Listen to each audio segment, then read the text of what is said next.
ini menjadi satu catatan yang menarik untuk kita bahas lebih lanjut, yaitu kemungkinan bahwa Prabowo dan Megawati akan bersatu. Bertemu dulu sebelumnya. Itu artinya PDIP akan ikut dalam barisan di istana yang baru ini. Maka Gibran Rakabuming Raka sebagai bagian dari dinasti Mulyono yang nempel di istana akan dilepaskan.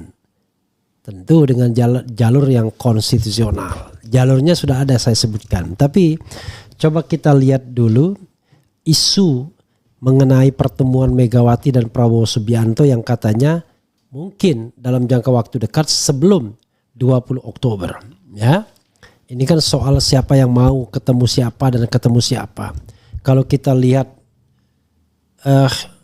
yang beredar ya kementerian, kelihatannya ada bau-bau jatah bagi PDIP ya. Oke.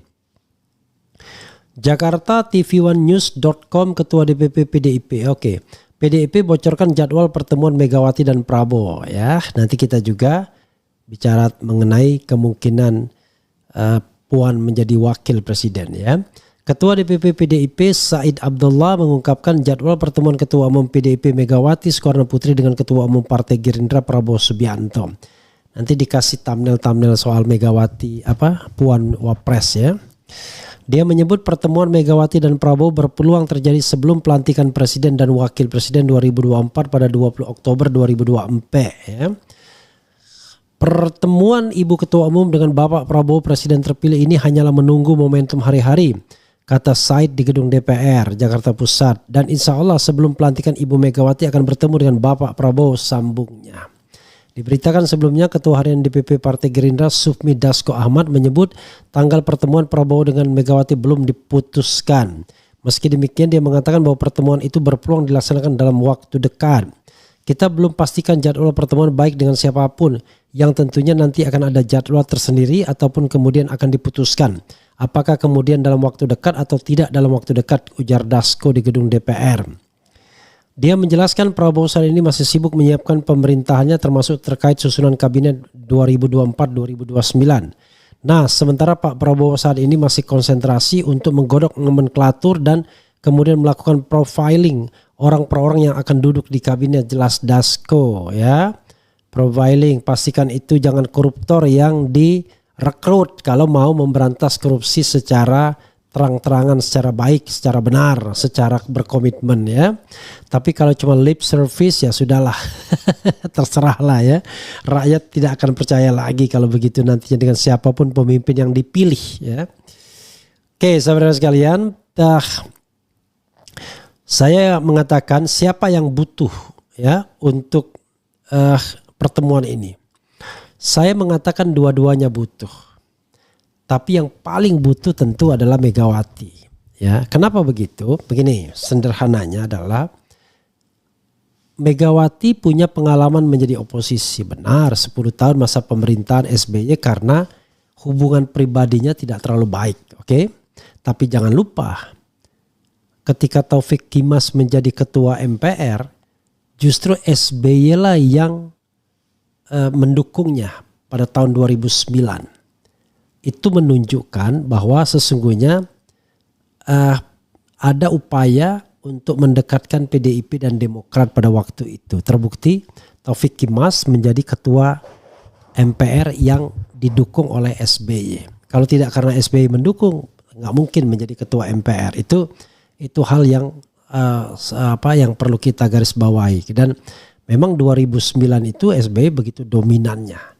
Setelah menang untuk kedua kalinya dalam Pilpres, dan kita tahu kalau dia tidak ingin Taufik Kimas menjadi ketua MPR bisa saja itu dilakukan. Tapi dia menginginkan sepertinya Taufik Kimas menjadi ketua MPR. Maka jadilah Taufik Kimas sebagai ketua MPR. Itu yang harus kita catat. Nah, semua partai politik ingin berkuasa, ingin jabatan. Apalagi orang seperti Puan Maharani yang sudah terbiasa menikmati jabatan. Baik jabatan sebagai menteri maupun jabatan sebagai ketua DPR. Rasanya tidak mungkin dia tidak menginginkan itu. Apalagi kalau PDIP dibiarkan menjadi oposisi, nggak mungkin. Karena dia partai yang terbesar, ketua DPR-nya Puan Maharani, loh kok oposisi? Jadi sulit jadinya, apalagi dia satu-satunya oposisi. Maka yang akan diupayakan Prabowo adalah tidak ada satupun partai yang beroposisi terhadap dirinya. Jadi kalau Mulyono nggak ada urusan. Pengaruh Mulyono terhadap Golkar itu juga akan dipotong. Menurut saya nanti pimpinan baru Golkar ini tidak akan loyal juga kepada Mulyono lagi dan lebih akan loyal kepada Prabowo. Kalau enggak digoyang-goyang kursinya ya. Jadi kalau kemarin Munas bisa aja ada Munaslup nanti. Jadi saudara sekalian, itu yang harus kita pahami ya. Jadi kalau saya mengatakan bahwa akan ada persatuan PDIP dan Gerindra, ya sangat mungkin. Persatuan antara Megawati dan Prabowo sangat mungkin. Karena tadi saya katakan tidak akan tahan menjadi oposisi selama 5 tahun. Sehingga dia akan mencari bargaining position. Nah, salah satu bargaining position yang mungkin adalah menjadikan Puan sebagai wakil Presiden Prabowo. Bila mana hal itu dimungkinkan. Apakah dimungkinkan? Oh mungkin. Menyingkirkan Gibran itu mudah sekali.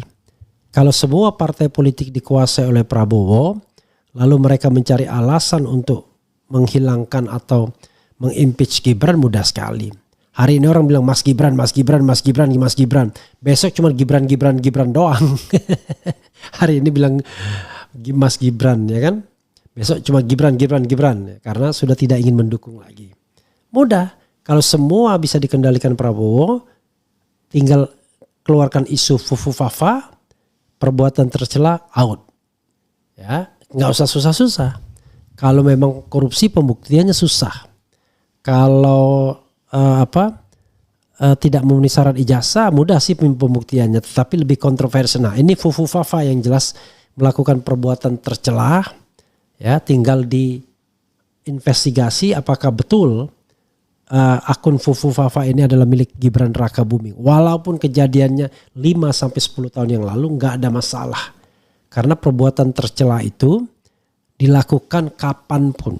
Dan pengadilannya memang pengadilan DPR, tidak bisa pengadilan biasa karena ini tidak akan diatur dalam pengadilan biasa sebagai seorang wakil presiden. Jadi sobat era sekalian, feeling saya ya memang ada upaya untuk PDIP dan Prabowo bernegosiasi.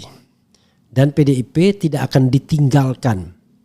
Ya, tetap akan diajak dalam gerbong koalisi tersebut. Nah, kalau semuanya masuk kolam, maka biarlah kita yang menjadi oposisi. Jadi saya bilang begini, menjadi oposisi itu berat. Kamu nggak akan kuat partai-partai politik. Biarlah kami yang menjadi oposisi, ya. Nah, kalau Anies ada partai baru, ya mungkin dia bisa menjadi lokomotif oposisi di Indonesia. Tapi bergantung pada mentalitas Anies juga. Apakah Anies seorang fighter? Apakah orang yang tidak mau bertarung? Seperti dikatakan Egy Sujana bahwa Anies katanya tidak besar nyalinya, kecil nyalinya. Yang saya tidak percaya kalau tidak dibuktikan. Nah, inilah pembuktiannya. Misalnya setelah menundukkan atau ada settlement dengan PDIP, tiba-tiba Prabowo ngasih kesempatan Anies menjadi salah seorang menteri, maka Anies mau selesai karir politik dia, ya kan? Karena dengan Anies itu adalah soal kepercayaan. Kalau dia adalah seorang pemimpin yang genuine. Begitulah bunyinya sobat era sekalian. Tapi kalau dia masuk kolam juga selesai sudah. Maka di Indonesia 5 tahun ke depan tidak ada satupun yang beroposisi. Semuanya asik-asik saja. Korupsi beramai-ramai. Tidak ada yang ribut. Tapi tetap saja kebenaran akan mencari jalannya sendiri. Dan yang beroposisi akan tetap ada. Saya tetap akan memberikan suara kritis. Mungkin Rocky Gerung juga walaupun dekat dengan Prabowo. mungkin juga kelompok-kelompok society lainnya, mungkin juga petisi 100 dan lain sebagainya. Itu semua kelompok yang tentu tetap akan kritis pada pemerintahan Prabowo Subianto. Jadi silakan partai-partai semuanya bergabung, rebutan kursi yang sudah dimekarkan, bukan hanya daerah yang dimekarkan, tapi kursi kabinet pun dimekarkan dari 34 ke 44 konon katanya. Silakan berebut itu, tetapi kami rakyat Indonesia yang kritis tetap akan berada di luar pemerintahan dan menjadi oposisi. Dan jumlahnya pasti jauh lebih banyak dibandingkan mereka yang terlibat dalam pemerintahan, kan begitu. One thing for sure, pasti begitu. Ya, Sobat Era sekalian, coba kita lihat komentar Sobat Era sekalian terkait dengan hal ini. Tetapi kita juga lihat yang kita polling tadi ya. Rano Karno, alasan Anies tidak dimajukan PDIP karena menolak jadi kader. Menurut Anda apakah Rano berbohong? 9.900 yang voting mengatakan berbohong 73%, tidak berbohong 27%. Sobat semuanya ya, kita bacakan komentar Sobat Era terkait dengan hal ini ya. Jadi menjadi oposisi itu berat, tidak semuanya sanggup, biar saya aja ya, dan yang lainnya. Anak Aba akan melantik Anies jadi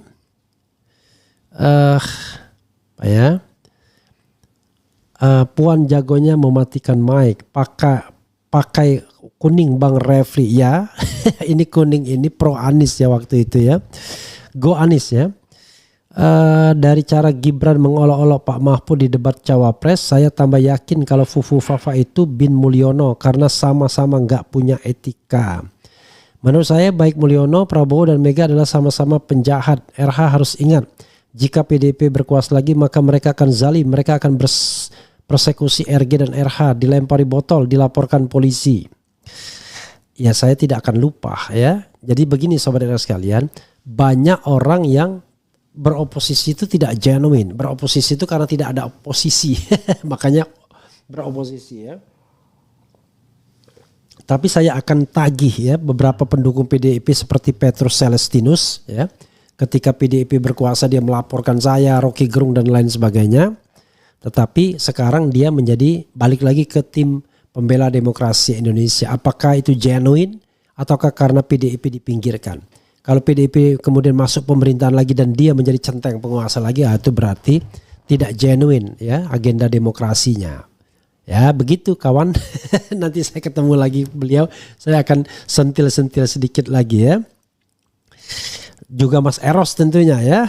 Kalau misalnya PDIP masuk menjadi bagian dari pemerintahan dan kemudian berbuat zalim, bagaimana sikap seorang Eros Jarot misalnya. Bang RH, apa pandangan abang tentang ceramah HRS kemarin? Tentu kita beda perspektif ya. Perspektif HRS selalu soal persatuan umat Islam. Perspektif saya, perspektif good governance, clean government. Jadi kalau saya agak berbeda sedikit, walaupun sebenarnya Islam dan clean government itu tidak boleh dipisahkan. Jangan dipisah-pisah. Karena kalau dipisah, maka kita akan membenarkan hal yang keliru sekalipun demi jargon-jargon seperti itu ya. Menurut saya dukungan PKS terhadap menantu Mulyono nggak bisa dibenarkan. Masuknya PKS dalam kolam ya istana dengan cara yang tidak sehat tidak bisa dibenarkan dari sisi good governance, clean government dan demokrasi. Tapi kalau hitung-hitungannya soal Islam tidak Islam ya, kelompok A dan kelompok B, saya kurang menghitung seperti itu karena mungkin ya beda lah level saya kan. Level saya tidak sampai begitu mikirnya. Level saya hanya bicara tentang good governance, clean government. Itu saja ya.